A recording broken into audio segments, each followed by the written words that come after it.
Good afternoon. My name is Todd Raspberry, and I serve as the Vice President for Philanthropy and External Relations here at the university and Executive Director of the West Texas A&M University Foundation. It's my privilege to welcome you to the Fairley Group Club in the Bain Schaefer Buffalo Stadium on the campus of West Texas A&M University for an exciting announcement as part of the West Texas A&M University OneWest fundraising campaign. I want to begin by introducing several persons who are joining us for today's announcement, and please hold your applause until they've been introduced. Our distinguished guests today, members of the Fairley family and friends, would you please stand so we can thank you for being here today? Sorry.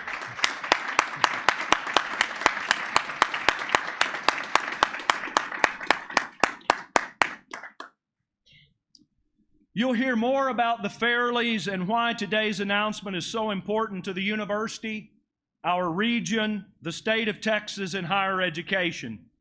Joining us are members of the Texas A&M University System Board of Regents, the student regent, Annie Velichek, who is a senior agribusiness major from Houston, Texas, but she's a WT alum. Student.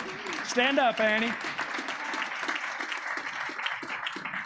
I just spoke that into existence for you, Annie, alum. In May, right? In May. Excellent. I want to recognize our elected officials who are joining us for today's announcement. And again, please hold your applause until they've all been introduced. Our State Senator Kevin Sparks, representing District 31. State Senator Charles Perry, representing District 28. Representative John Smithy, representing District 86. Representative Four Price, representing District 87. And if you gentlemen would please stand and let us thank you for your service to us here in the region. It's now my privilege to introduce members of the OneWest Campaign Leadership Committee. And again, please hold your applause until they've been introduced. Jim J. Brewer and Leah McLean, Cheryl and Alex Fairly, Terry and Dyke Rogers, Sherry and David Schaefer. Would you all please stand and let us recognize you as well?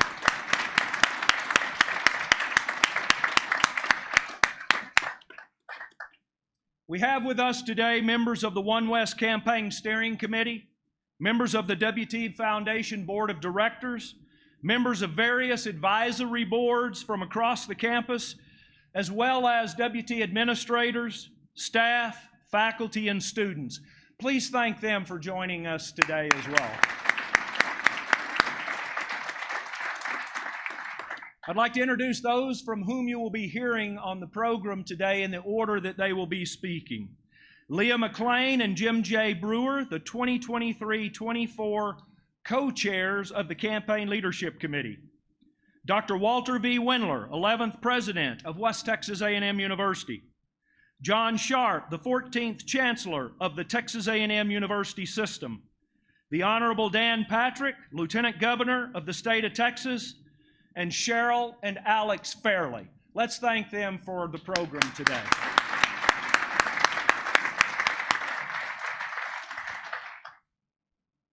Great universities share at least three things in common. Outstanding faculty who create an exceptional educational experience for students and conduct important research in their respective fields.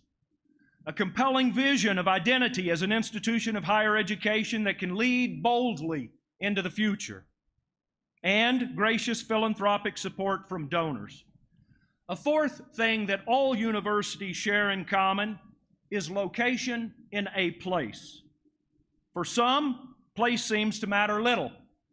For others, place is viewed as a limiting factor. For a few, like WT, place is a defining opportunity to serve the students, families, and communities of the Panhandle, and literally from here, the world.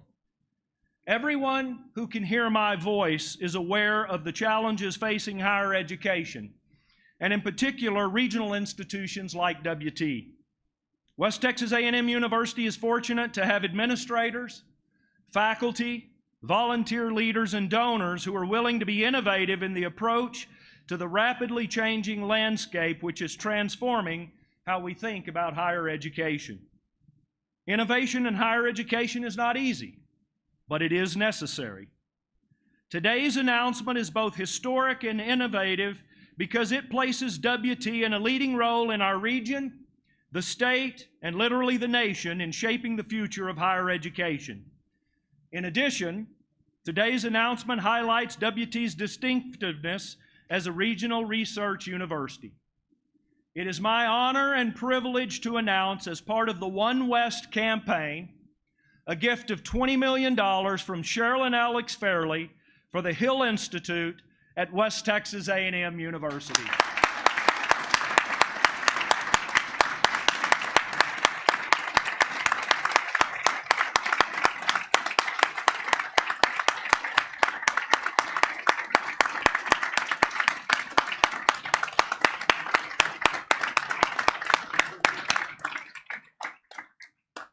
More will be said from the speakers about the gift, its impact, and the vision it helps shape. Cheryl and Alex, as uncomfortable as this is, I know, they didn't want to do this press conference today. We made them do it today. Your $20 million gift is currently the largest single-family gift to the OneWest campaign and is the largest single-family gift in the history of WT.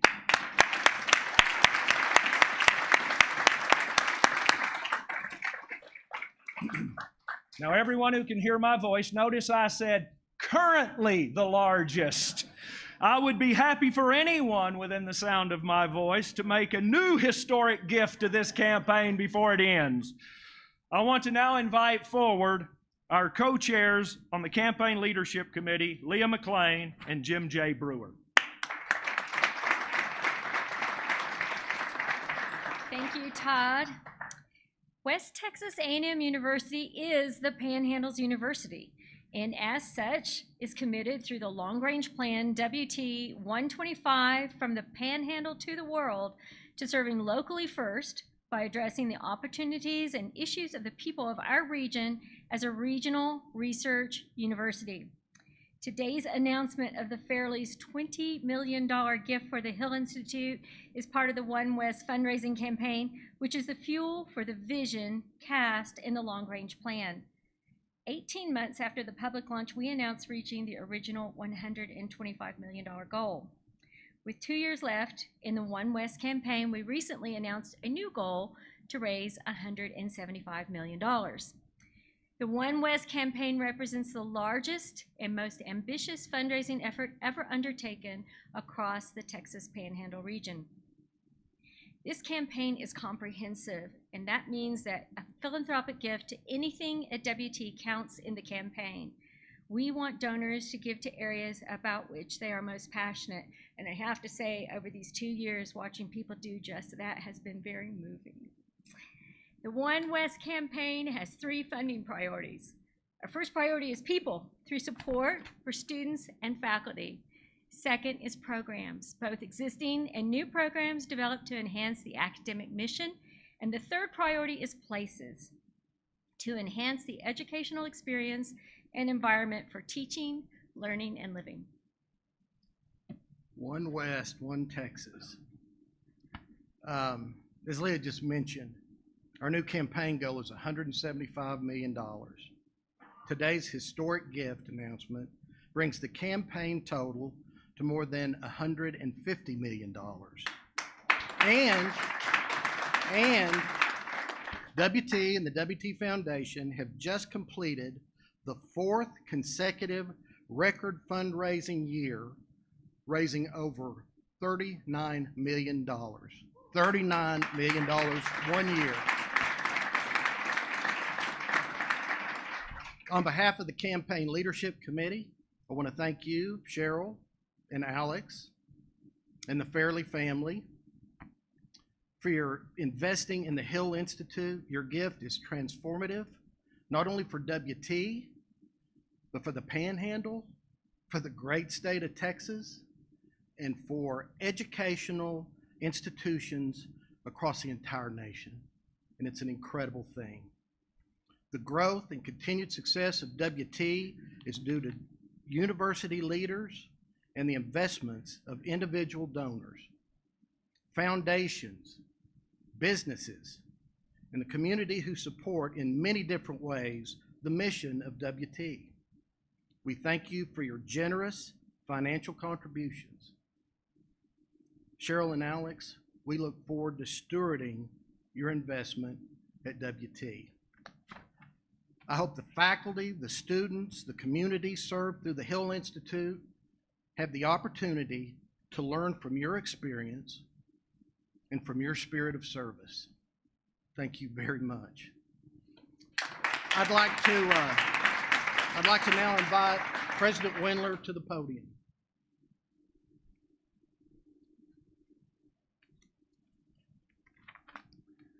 Thank you, Jim J. and Leah. We appreciate it very much. And this is an exciting day for West Texas A&M University and very exciting for me, too.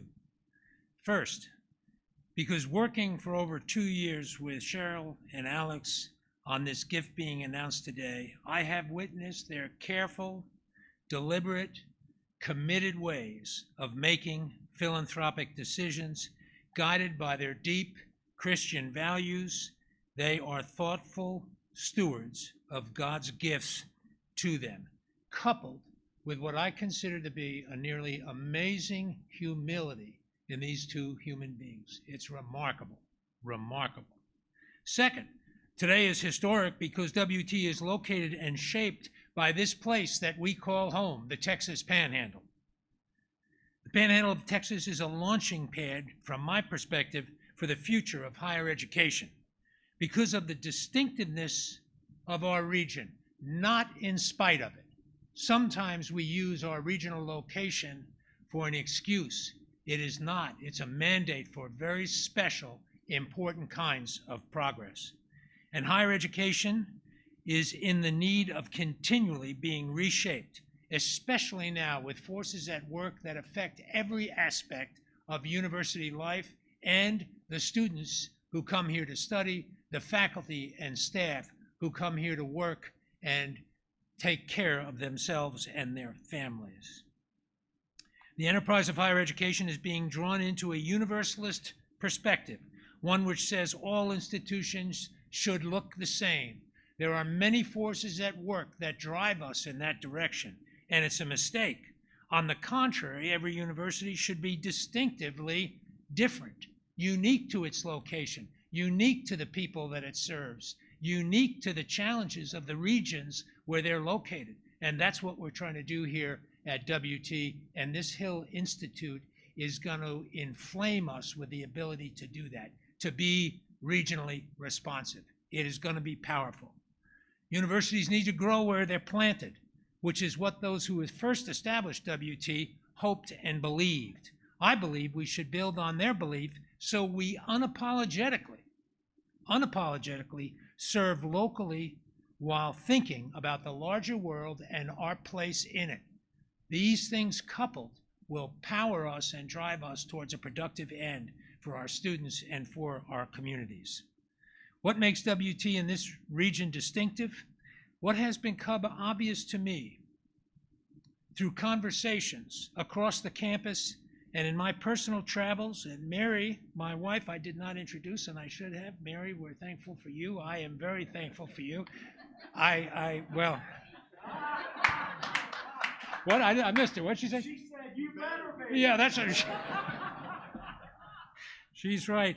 I'll tell you a quick story. We were getting ready to start a visitation program to 130 different high schools, every high school north of Klondike in the state of Texas, every one, and as far north as the most northern metropolis, which is Borger. I just met a young lady from Borger, Booker.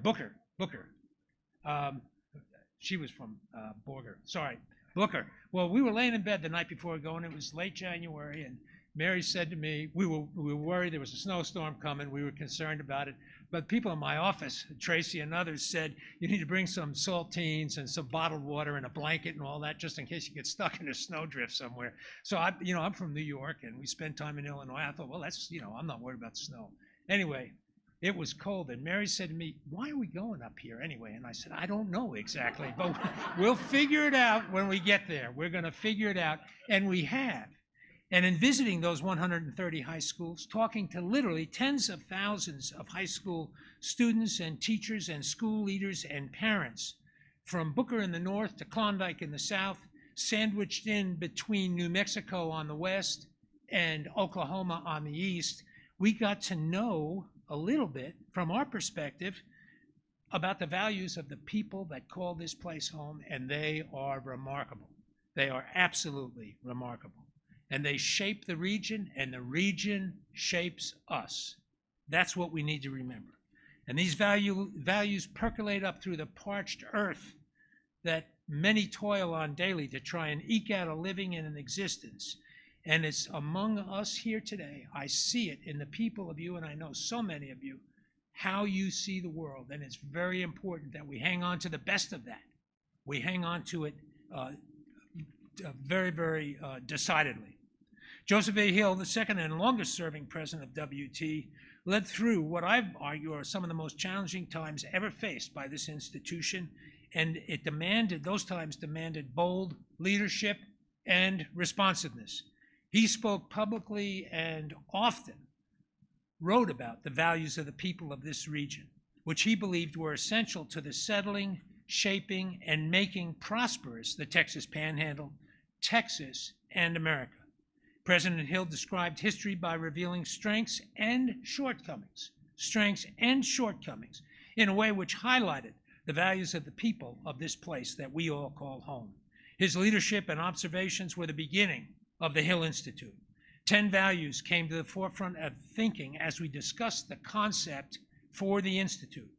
You should have received a handout on the way in of 10 values that are important to us in the Hill Institute. They are also available online. The site should be up now at wtamu.edu/Hill Institute, one word. And there's a book there. There's a lot of information about the Hill Institute. For 3 years, Alex and I and others have been working on this thing. And I think it's something to read and attend to. The Hill Institute will use private funds, not state resources, as a demonstration of what we consider to be at West Texas the most important kind of public-private partnership that exists in our nation. And we believe that's the way it is, and we think those public-private partnerships make the Republican form of government, which all of us value, work. Citizens and government work together. It's the genius of the Enlightenment that breathed life into our national ethos.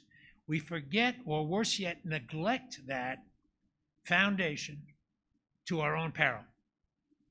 Russell Kirk postulated, and I quote, "There exists an enduring moral order. That order is made for man," we could say humans, "and man is made for it. Human nature is constant. Moral truths are permanent." Some may not agree that there is an enduring moral order, or that human nature is constant and moral truths are permanent. The work of the Hill Institute will welcome this debate through scholars who study how an enduring moral order impacts the professions and vocation of all of our students in their various studies and life pursuits, now and into the future. That's our job. That's our calling as educators. These 10 values are, I believe, essential to citizenship, patriotism, and compatriotism in the family, social groups, communities like Booker, as well as cities like Amarillo. These values are essential sustenance for our region, state, and nation as they support the production of food, fuel, and fiber that feeds, powers, and clothes our nation and the world. And we are right here in the middle of it in the Texas Panhandle. We need to recognize that, appreciate it, and respond to it in a way that's productive. Discussing, researching, and teaching values may quite possibly be the most important investment we can make in our future. The Fairley's historic gift to WT will provide the Hill Institute funds to inspire WT students to impact the world.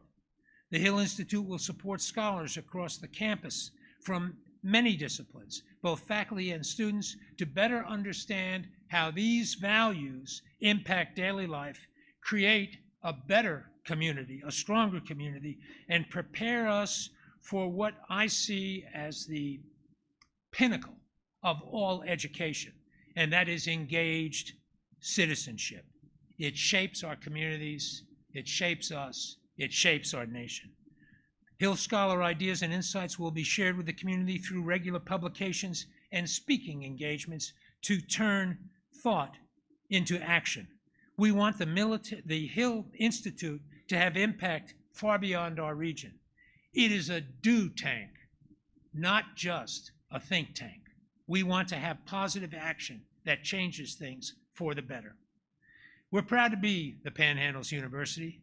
We are a grateful member of the Texas A&M University system. We are a proud public institution in the state of Texas, and I personally am thankful to be associated with a leadership that comes through the Texas A&M University system under the able hand of Chancellor John Sharp.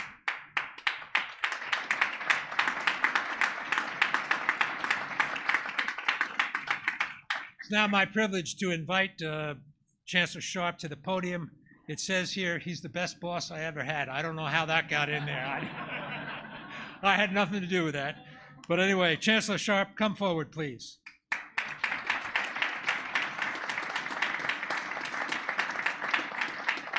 Well, it's wonderful to be here with all of you. Before I get to my task at hand, which is to introduce the guests of honor, I'd like to say a few words. First, about Walter. Walter, of course, has an idea pretty much every 15 minutes. He has them while he's sleeping. He has them over breakfast. And most of them are really, really good. And one of the things that you can see from this campus, from the time that Walter took over, is an amazing transformation, including this place right here, but especially along Ag Row out here. When you look at this agriculture facilities, which we're not done yet, we're fixing to move another one over there, but that is as good as it gets anywhere in the state of Texas. And if I were an FFA student and I was interested in ag, I would come here, because this is the best place to get an education, particularly in agriculture. And actually, Annie is a perfect example of that. She's from Houston, Texas, for God's sakes, but she came here because of the ag program and what was built out here. But it's amazing, Walter, what has happened to this campus over the last decade or so since you've been here. It's just wonderful. Alex and Cheryl, if there is a person on planet Earth that is a bigger, diehard, put your money where your mouth is supporter of West Texas A&M University, I have never heard of that person. God bless both of you for what you're doing for this university. And for what you've done for a long time, quite frankly. And on top of that, just good people. It's wonderful to have them here, and thank you for what you're doing here. It's amazing. I want to also say a few things about these senators and representatives here. Senator Sparks represents this particular campus, and I have never seen, in my tenure, I've never seen anybody as reactive and supportive for West Texas A&M as Senator Sparks is. I'll give you an example. One of the things Walter wanted and had been trying to get for a long time was $6 million to put in the ag program to work with the veterinary school over here, the Vero deal. He put it in so fast that we didn't even know about it. I mean, we read it. By the time we found out about these two guys, Smithy and Ford Price, had already put it in the House version. And so thank you for what you're doing. I mean, you're the best. And Senator Perry over here, if we don't run out of water sometime in the near future, it is going to be because of Charles Perry. Proposition 6 that is on your ballot this November is his water plan, and we hope it'll pass with 98% of the vote. Most people drink water or use it in one form or fashion, and that process. But there's another thing on the ballot that is also his, and that's Proposition 5, and that is the Texas University Fund. And every university, including A&M, including University of Texas and everybody else, ought to be supportive of that. It's going to be a huge boost to Texas Tech research. It's going to be a huge boost to University of Houston research and perhaps other universities in the future. And thank you for your support for West Texas as well. And you couldn't have two better House members. I mean, how lucky are we? We got four Price that has downtown, the Amarillo campus, and we've got Smithy, both of whom are two of the most prominent members of the Texas legislature who represents us. And both of these guys have been veterans and troopers for West Texas A&M the entire time you've been in the legislature. God bless both of you, and we're going to miss you.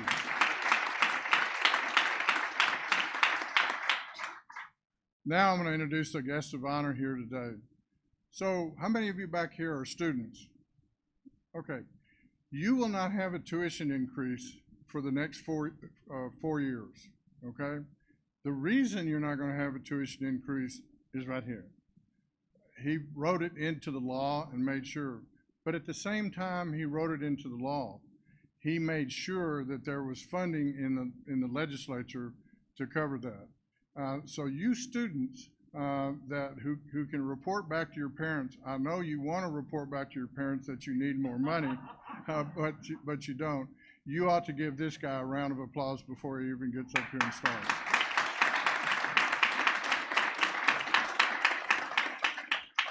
The best 3 legislative sessions for higher education and for WT that I have experienced have been under his guidance.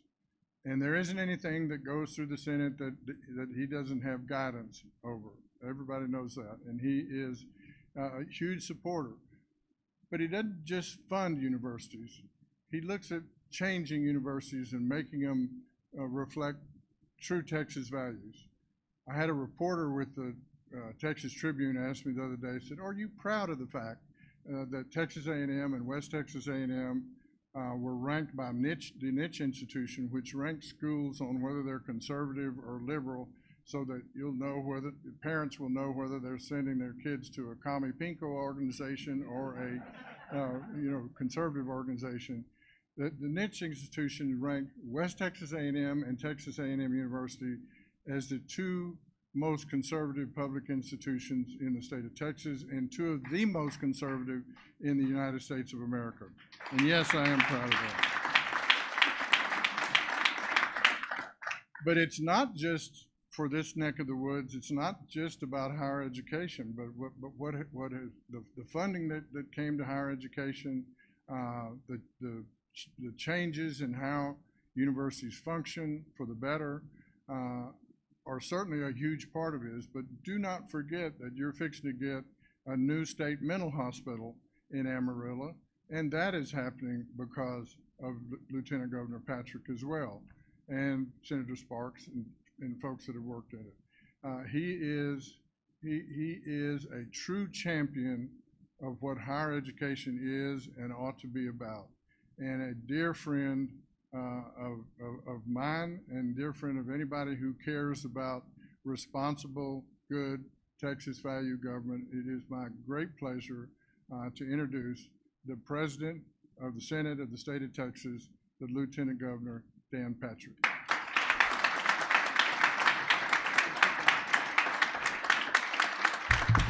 Thank you.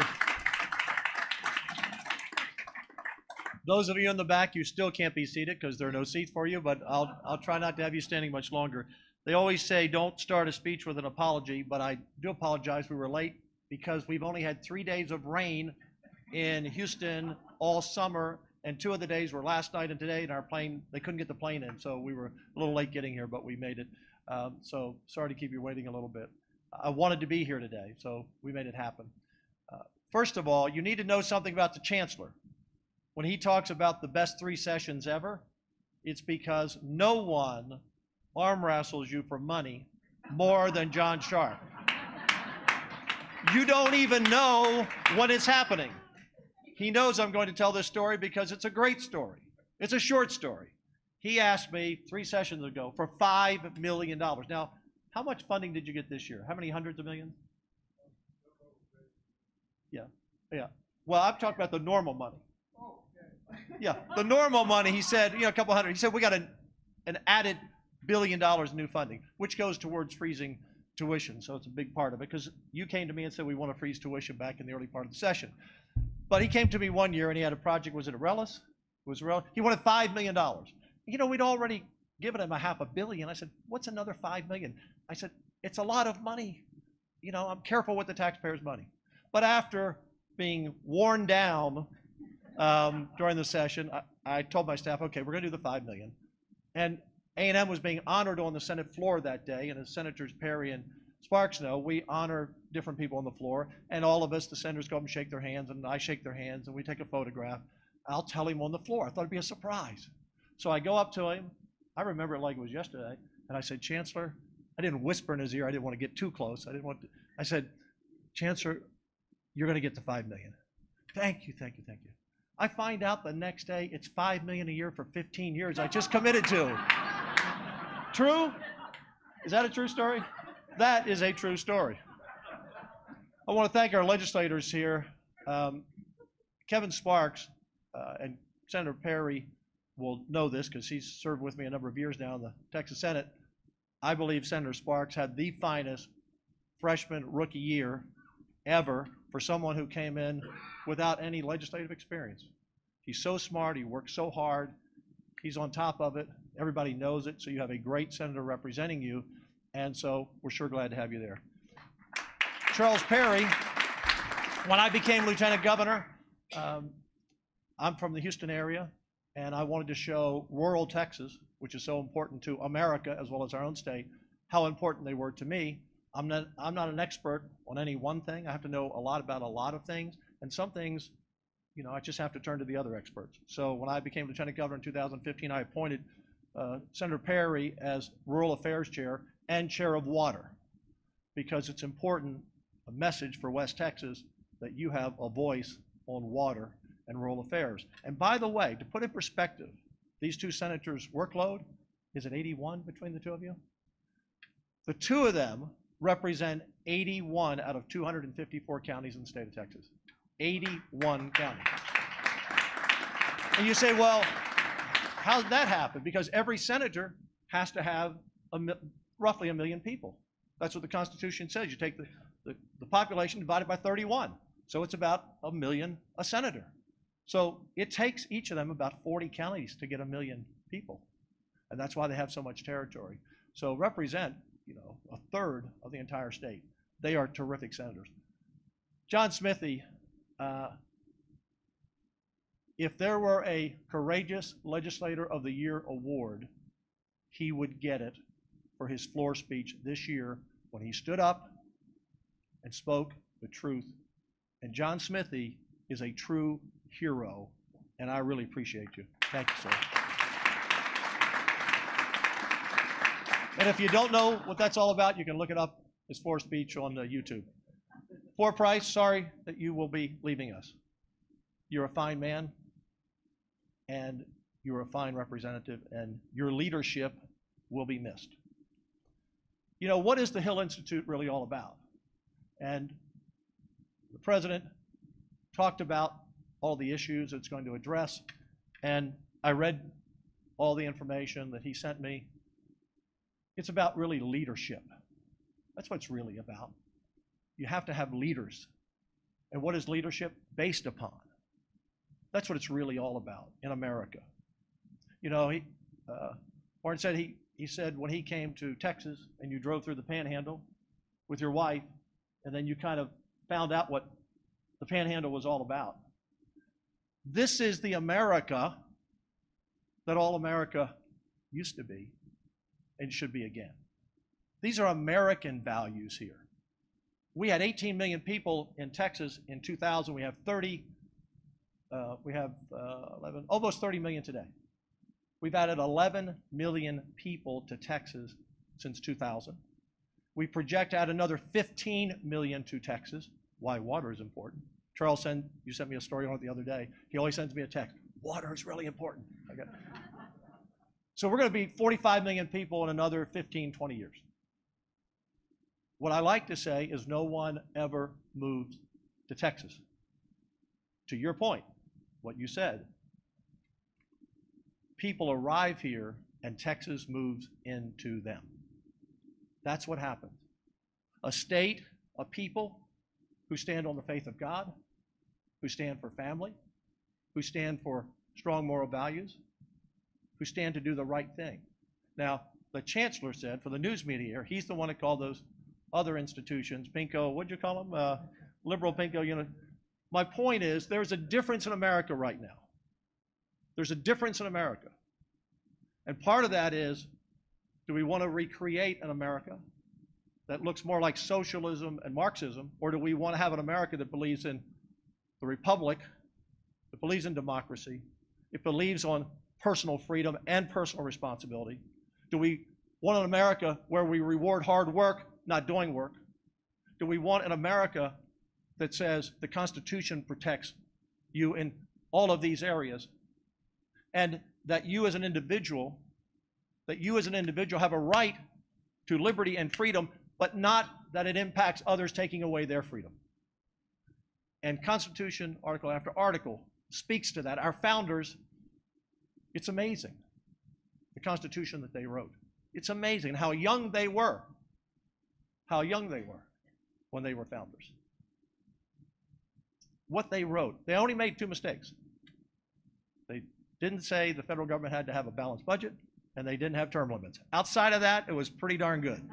We'd be in a different place if they had done 2 more things before they finished their work in Philadelphia. So what the Hill Institute is going to be about are those issues. These aren't issues that anyone argues about. There's not a person out there that says they don't want strong leadership, whether it's at work or at school or in Washington or Austin. There's not a person out there who doesn't want to come from or be part of a strong family. There's not a person out there who doesn't want to have freedom, but not people to take away their freedoms. There's not a person out there that doesn't want a secure border or a strong military or a strong police department. These are things that are common, but there's a real movement in this country, number one, to kick God out of America. Because once you take God out, then there's no really foundation for law. It's only what who's ever in charge says it is at that time. Gale Sayers, the famous running back for the Chicago Bears, that many of you are so young in this room, you've forgotten. You may have seen the movie Brian Song. Even that's an old movie. About his running mate, Brian Piccolo, who got cancer and died at a very young age. It's a great movie. They were the first black and white players who had roomed together in the National Football League at that time. Gale Sayers wore a pendant that said, "I am third," his whole career. When he was at the University of Kansas, he saw on his track coach's desk a sign that said, "I am third." And he said, "Coach, what does that mean?" And the coach said, "You put God first, Gale. You put others second, and you put yourself third." That's what you do in life. That's the definition of a leader. Zig Ziglar, the great salesman of all time and leader, put it another way: if you will do everything that you can to help a lot of others, you will get everything you want in return. And that's not the reason you do it, but that is the response. You help others, then you will be helped. So the idea of "I am third," I also think, when I read everything about the Hill Institute, is what it's about. God first. God first. Whatever the denomination is. Look, my wife's Catholic. I'm a Baptist. Our kids grew up Catholic. They both went to Baylor. They have a degree in evangelical bingo calling. So we got all the bases covered. I don't care your denomination. I don't care your faith. But there has to be something bigger than us. And that's what the Hill Institute talks about. What's bigger than us? When we go to Austin, it can't be just about the Panhandle, or it can't be just about East Texas, or it can't be about one district. What's most important, represent the district, but what's good for all of us? What's good for all of Texas? I'm proud of the members I serve with in the Texas Senate. We have a Christian-based Senate. People don't know this, but on the last weekend that we're there during session in the Senate, we have church in our Senate chamber. And both participated this year. About half the Senate comes. And if their spouses are there, they join them. And members get up from both parties and they talk about a verse that's important to them. We sing together. We go out on the Senate floor and we hold hands in a circle, Republicans and Democrats together, and we do the Lord's Prayer. That does not happen in Washington, D.C., and that's one of the reasons Washington, D.C. is broken. That happens in the Texas Senate. We are people in the Texas Senate. We don't always agree, even within the party. We have our disagreements. But we agree that there's a greater calling. Mother Teresa said it in her own words, I am third. She said, joy is defined as God, others, and yourself. So that's what the Hill Institute is about. And I know it's going to be successful. To Cheryl and Alex, when I hear that you've committed $20 million, I don't hear the $20 million. What I hear is all the hours of work it took to build a company from scratch, and all the investment back into the business, and all the taxes that were paid by that, and all the employees that you've hired. And after all that, and they paid taxes on that money, $20 million, they had to make 35 to give 20. When I hear 20 million, I hear hard work. I don't hear luck. I don't hear hitting the lottery. I hear hard work. That's what the Hill Institute is about. It's responsibility, it's hard work, it's liberty, it's freedom, it's putting others first. That's what it's about. And Chancellor, it is my goal to help you, if you need a couple of bucks to do it, to make sure this Hill Institute soon, before you leave office, is on the main campus and on every A&M campus. Because this is how freedom starts. This is how it happens. So I'll close with this prayer. This was written by a gentleman named Charles DeLeo, who didn't have much money in his life to take vacations or to do great things for his family. He was in charge of keeping all the lights at the Statue of Liberty clean every day, to make sure the torch was always bright and the lamps around it shining on it. That was his job. And he wrote a prayer. He said, "Oh Lord, I don't ever expect to have the faith of Abraham. Nor, Lord, do I expect to have the leadership of Moses, or the strength of Samson, or the courage of David, or the wisdom of Solomon. But what I do expect, O Lord, is your calling on me someday. What is your will? What shall I do? What is your command?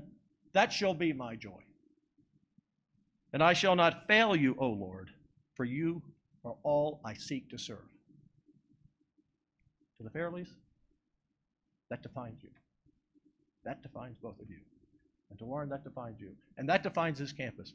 Start from here, make this a national policy program, because we need leaders in America. We need to turn our face back to God, stand on that foundation. We need to do the right thing by all people, and all people will do the right thing by you. Thank you all. God bless.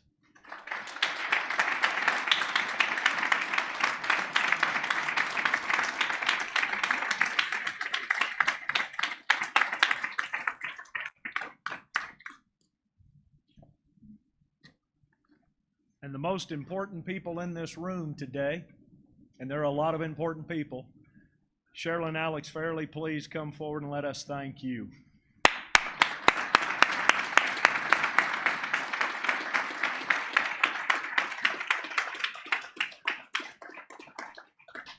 Thank you. Thank you, like, all for coming. First of all, I don't really like following these guys. I wasn't in charge of the order, but I would change it next time. Thank you to all my fam who's here, friends. And you guys, thank you guys coming, stopping your lives. The Lieutenant Governor had a hard time getting here. He went to one airport and the plane couldn't land. He had to get in the car and drive to another airport. And, you know, John. This is, I don't want to be disingenuous. it's very nice to have people tell you, thank you or good job. So I don't want to act like it isn't, but it is hard for us, and I need to explain why. The reason is Cheryl and I don't believe that what we have really is ours.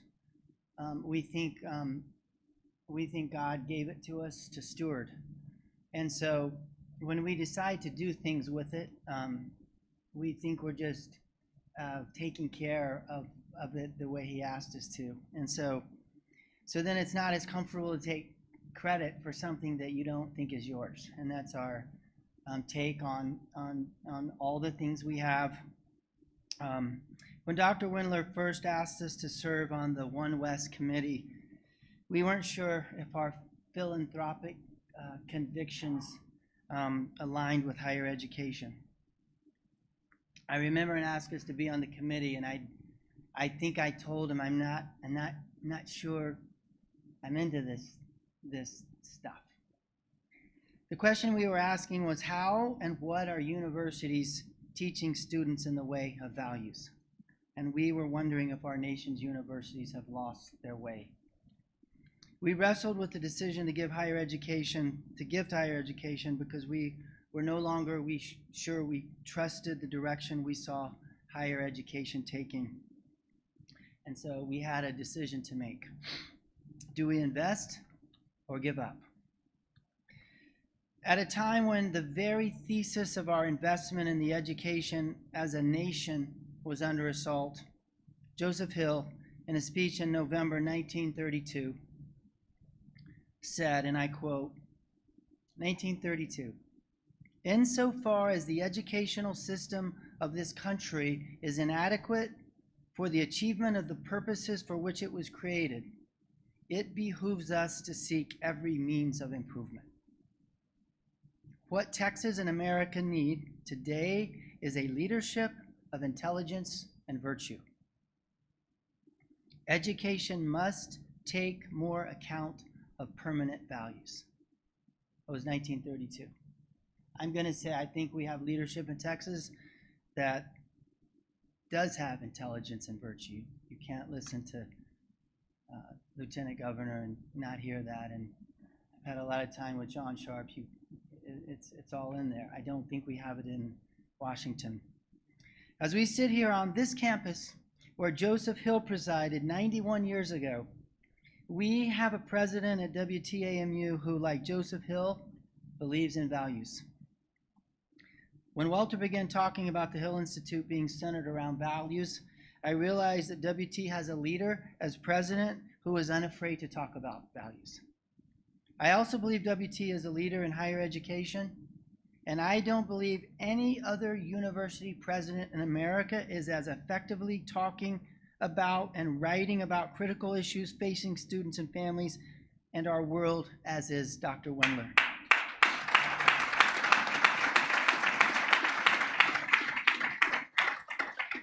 Much less offering innovative solutions via higher education. Walter, you call these values timeless.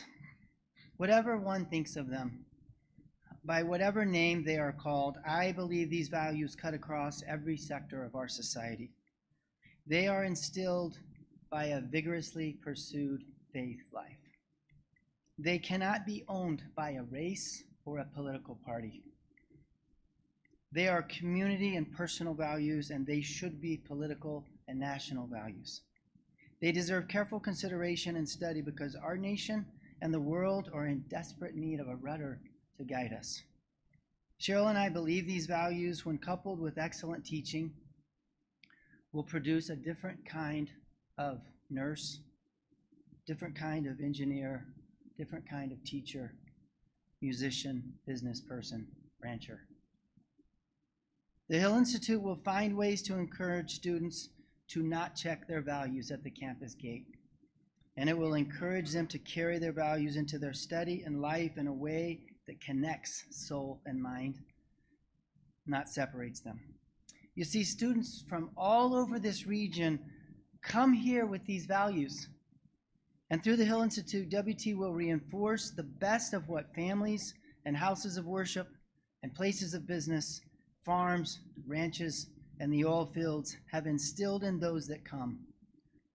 The way you live matters. The way we live matters. The Hill Institute will encourage and enrich those values as the foundation of being an effective citizen in a constitutional republic. So, for Cheryl and I and our family, the Hill Institute does align with our philanthropic convictions. Dr. Wendler, Mary, Dr. Raspberry, and your whole team, Chancellor Sharp, Lieutenant Governor Patrick, all of our friends at the OneWest committee, thank you for not letting us give up. We are believing that the Hill Institute can transform WT and higher education, and we are humbled and completely committed to support the Hill Institute's legacy through which WT faculty and students will build a brighter future.